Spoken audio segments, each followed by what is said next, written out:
Yo, Mathias her igjen. I forrige video så snakket jeg en del om vanlige årsaker til ryggplager, hvorfor dette er så vanlig blant mennesker, hva slags livsstil som kan øke eller redusere sjansen for ryggplager, og litt om forskjellig forebyggende trening som kan være med å motvirke dette. Mens i denne videoen her så har jeg lyst til å i stedet gå gjennom noen øvelser som kan løsne opp i ryggen, enten ved å øke mobiliteten i ryggen, eller avspenne muskler, eller dekomprimere ryggraden. Hvis du allerede er plaget av en vond rygg, så burde du kanskje ikke gjøre alle disse øvelsene. Eller det spørs. Prøv forsiktig og se hvordan det går. Men sannsynligvis tror jeg i hvert fall at noen av disse kan hjelpe deg litt med den verste stivheten, og kanskje lette litt på ubehaget. Og siden ryggraden er et felt hvor det ikke er alt man kan si 100% sikkert, så blir noen av disse tingene mer basert på min egen erfaring og føleri, mer enn bare vitenskap da. Noen av tipsene. Som sagt er det ikke bare stillesitting som dekomprimerer ryggen, men også tung løfting. Så flere av disse kan være fine å gjøre på slutten av en treningsøkt, også hvis du føler deg fin i ryggen. Hvis du er litt stiv og anspent i ryggen, så kan også flere av disse være greie å slenge inn i oppvarminga di, eller for eksempel på morgenen for å våkne litt. Jeg må være ærlig og si at når jeg ikke har ting jeg skal rekke, så har jeg også ofte dager jeg starter med å slenge meg ned på sofaen med en kaffe. Men etter å ha ligget stille i så mange timer i strekk, er det bedre å starte dagen med bevegelse. Litt mild tøying, yoga, trening, en gåtur, løpetur, eller hva du vil. Å sitte på huk, også kjent som å skvatte, er egentlig en like grunnleggende stilling for oss mennesker som det å stå oppreist. Vel så viktig som å kunne reise oss opp var det å kunne huke oss ned for å gjemme oss, eller for å sanke bær og sopp og så videre, men fortsatt ha føtta i bakken og være klare til å spenne ifra og skyte oss opp og fram hvis vi trengte det. I oppreist stilling krummer korsryggen seg framover, så en naturlig måte å motvirke at den kurva blir forsterket på, er å gå inn i denne stillinga, hvor korsryggen krummer seg andre veien igjen, bakover. Så dette er nok beste medisin for å dekomprimere korsryggen, men på grunn av vestlige toaletter så er det mange i vår del av verden som faktisk aldri går inn i denne stillinga. Mens i andre kulturer, mange steder i Øst-Europa for eksempel, så er det ofte sånn folk henger eller venter på bussen og så videre. For folk som ikke er vant til dette, eller som kanskje har leddplager i beina eller veldig begrenset mobilitet, så er dette andre måter å dekomprimere korsryggen på. Balasana eller Child's Pose er en yogastilling som gir samme effekt på korsryggen, i tillegg til å berolige hodet. I Balasana skal man egentlig ha armene ned langs siden, men personlig liker jeg å støtte opp hodet litt. Hvis du også synes det er ubehagelig å ligge på knæra, så kan du legge deg på ryggen, få knæra så nærme brystet du klarer, hold dem der med armene og prøv å slappe av.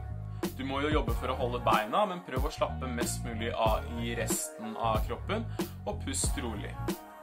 Hvis du sliter med å sitte på huk, men vil bli bedre på det, så kan du prøve med en forhøyning under hæla, eller å gjøre det i nedoverbakke. Mange får det også bedre til når jeg ber dem ta føttene lengre fra hverandre, så prøv deg litt fram med fotbredden og se hvilken bredde som gjør det lettest for deg å få hæla i bakken og å sitte djupest mulig.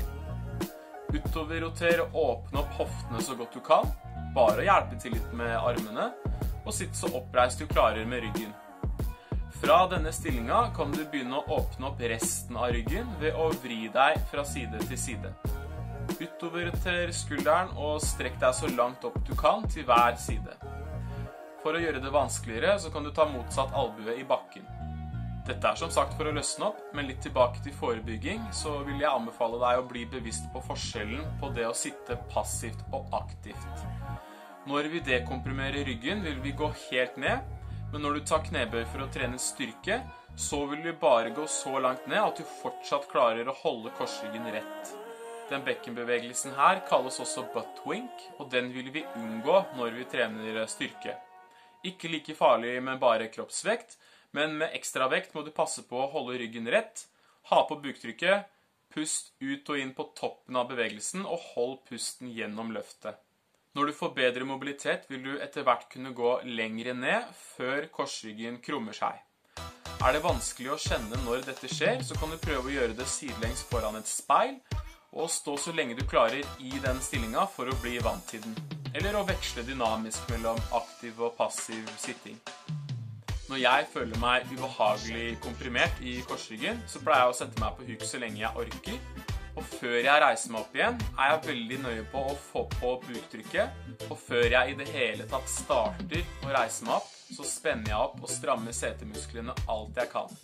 Så reiser jeg meg kontrollert opp og passer på å holde magen og setet spent hele veien. Når jeg kommer til toppen da og retter ut hofta, så kjennes det ofte som om dette i gåseøynene knekker de nederste virvlene på plass. Decompression breathing er det også noe som heter. Bruk hendene for å sjekke at du ikke øker avstanden mellom ribbene og hoftene.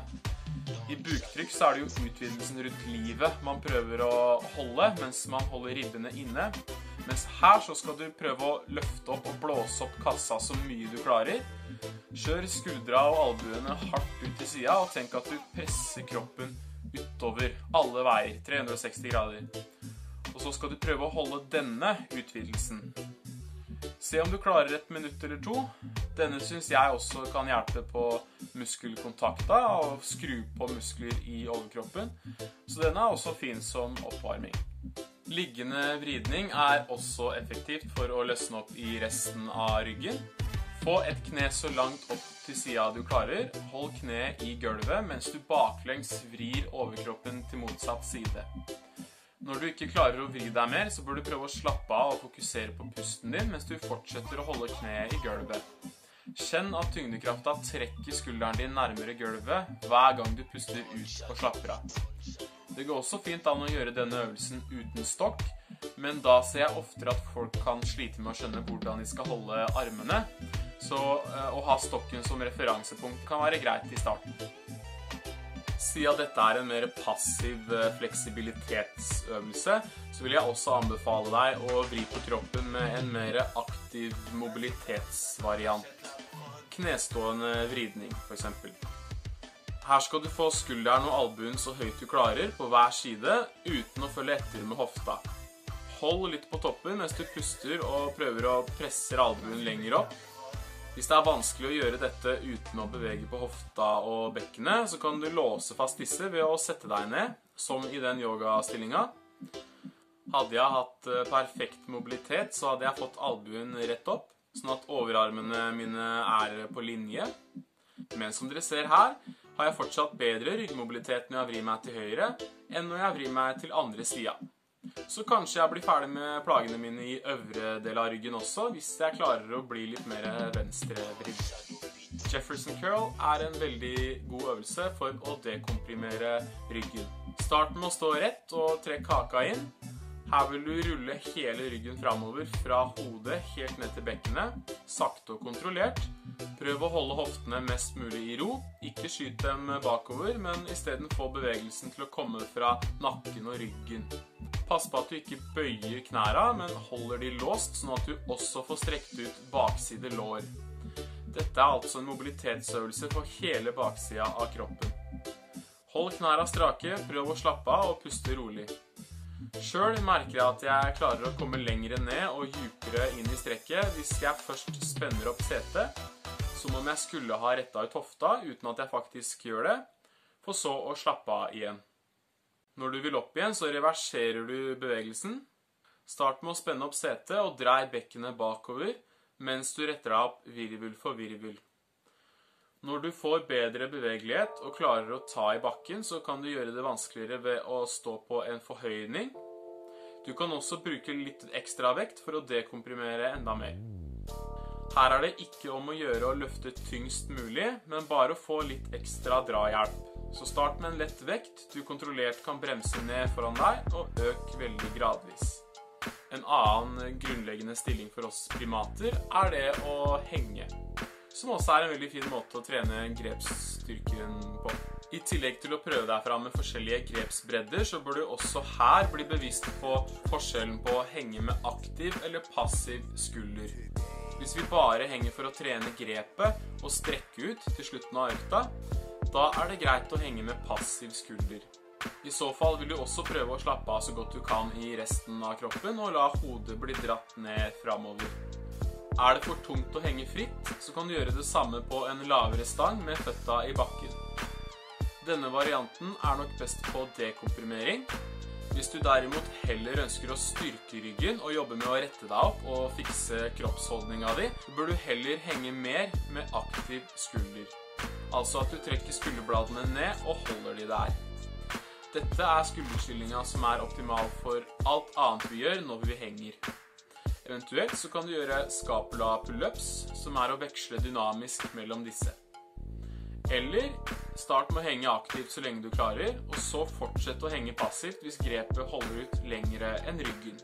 Mange knekker fingrene sine, eller sprekker luftbobler i ledda for å føle seg bedre.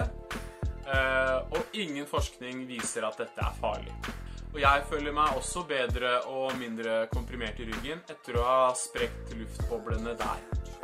Har du noen som kan gå på ryggen din, er kanskje dette noe å teste. Spørs litt hvor tunge de er og hvor mye av vekta si de legger på deg. Kanskje ikke det lureste hvis du har faktiske ryggskader, men hvis det bare er for å knekke opp litt, så tror jeg det går fint. Hvis du er den som tråkker, så går du langs ryggen med føtta på tvers, og pass på at du stopper før du kommer til nakken. Kanskje ikke for mye på korsryggen heller, og i så fall bør den som blir tråkket på ha på buktrykket. Når jeg blir tråkket på, så liker jeg å puste helt ut først, og først puste inn igjen når ryggen er fri.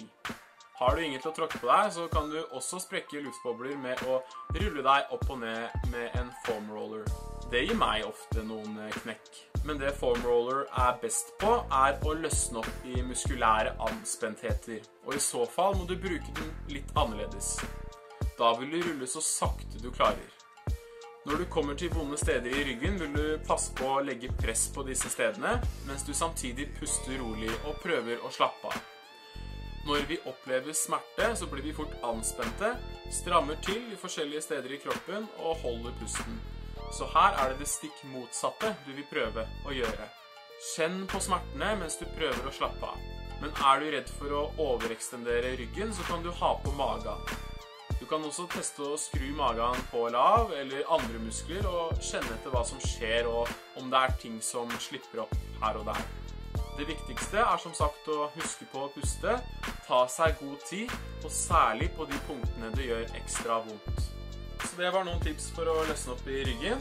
Som sagt kan det være ulike årsaker til ryggsmerter, så det er nok ikke en løsning som funker for alle. Men se om du får noe ut av disse øvelsene, og fortell meg hvordan du føler deg etterpå. Nå gleder jeg meg veldig til å snart kunne hjelpe folk personlig igjen på treningssenter.